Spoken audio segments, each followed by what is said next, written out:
Yohanes melihat tanda lain di surga. 7 malaikat yang besar dan menakjubkan memiliki 7 tulah terakhir karena di dalamnya dipenuhi murka Allah.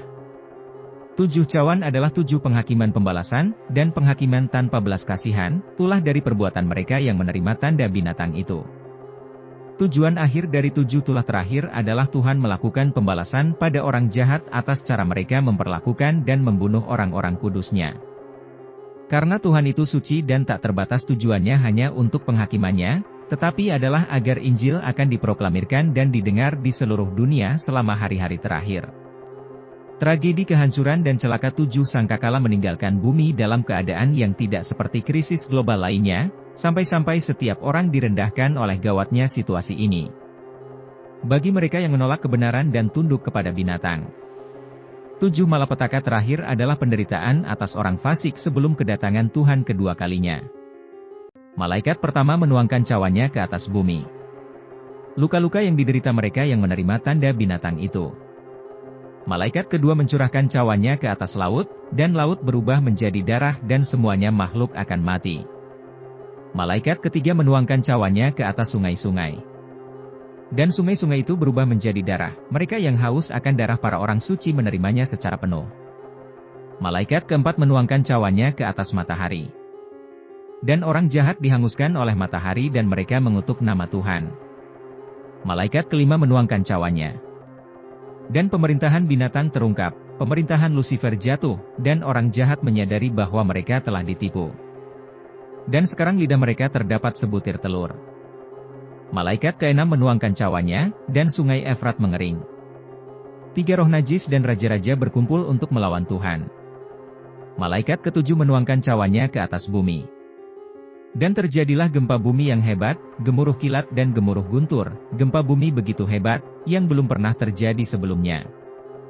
Dan hujan es seberat 100 pon jatuh ke bumi, pelayanan Injil akan didengar oleh mereka yang dengan tulus menerimanya, tetapi penyebutan Tuhan saja akan menimbulkan kebencian di antara mereka yang menentang dan membenci Tuhan. Perbedaan pandangan antara mereka yang tunduk kepada Tuhan dan mereka yang memberontak terhadapnya akan menimbulkan banyak kontroversi di bumi.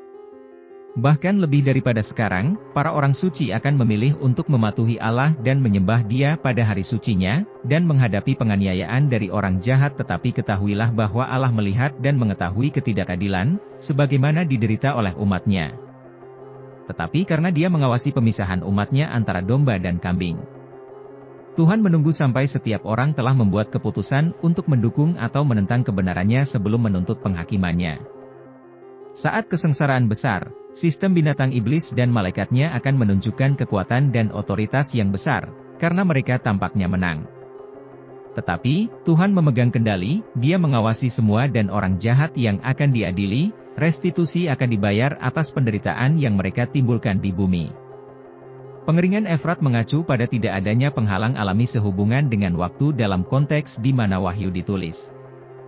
Sungai dipandang sebagai pertahanan karena ukuran dan kedalamannya. Efrat mengering dan memberi jalan bagi para raja dari timur menerapkan analogi ini.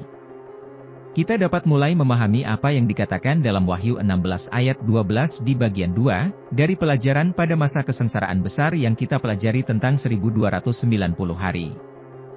Daniel 12 ayat 11, Lucifer menyerukan kematian semua orang yang memiliki selang dewa teokrasi. Satu dunia menanggapi dengan memimpin pasukan malaikatnya untuk mengalahkan naga. Dalam pasukannya tidak ada yang akan menghentikan mereka mengering di sungai besar Efrat, menandakan bahwa Yesus telah menyeberangi sungai dan secara nyata maju menyelamatkan umat-Nya yang kudus dari kehancuran.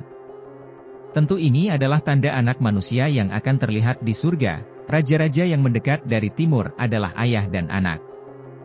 Ini adalah akhir zaman dan waktu panen orang fasik dibunuh dan orang benar dikumpulkan.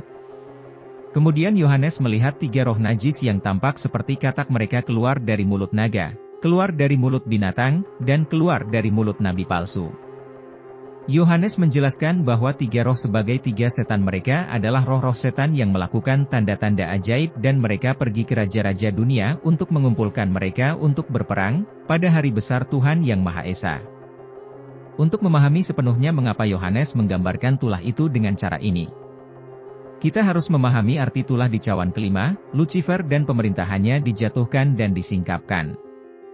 Tuhan akan mengungkapkan kepada seluruh dunia bahwa Tuhan mengklaim pemimpin sebenarnya. Kematian adalah, bukan orang-orang di dunia yang memilih untuk tunduk. Sistem akan menyadari bahwa mereka telah dikhianati dan nasib mereka telah dimeteraikan oleh tanda Anak Manusia.